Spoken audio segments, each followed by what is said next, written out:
ជំរាបសួរសួស្តីអ្នកនរគ្នាថ្ងៃនេះយើងមករៀនការគណនាចំនួនកូដ relative ជំហានទី2អញ្ចឹងគន្លឹះដំបូងក្នុងជំហានទី2យើងជិតដល់ការគណនាដែលមានវងក្រចកឧទាហរណ៍12បូកឲ្យដក6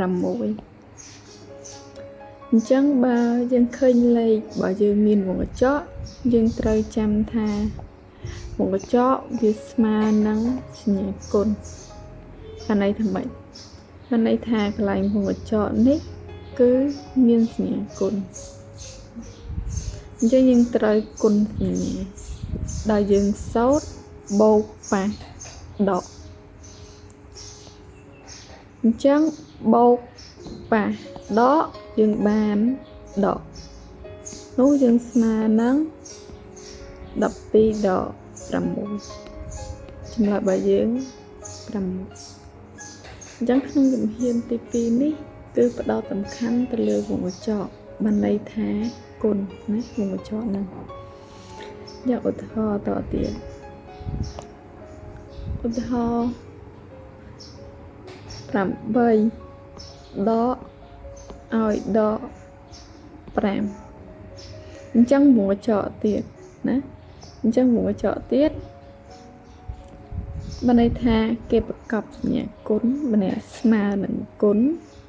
អញ្ចឹងយើងបានដកប៉ះនឹងដកបានបូកនោះយើងបាន8បូក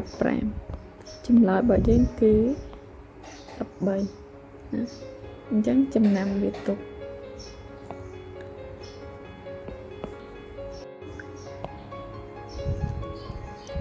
ឧទាហរណ៍ដក5បូក7បូកឲ្យដក6វងកញ្ចក់អញ្ចឹងយើងមើលក្នុងហ្នឹងមានវងកញ្ចក់អញ្ចឹងយើងត្រូវធ្វើវងកញ្ចក់មុនអញ្ចឹងវងកញ្ចក់ស្មើនឹងគុណនោះយើងបានដក5បូក7បូកប៉ះនឹងដកបានដក6ចឹងយើងគណនាធម្មតាមកដក5បូក7ស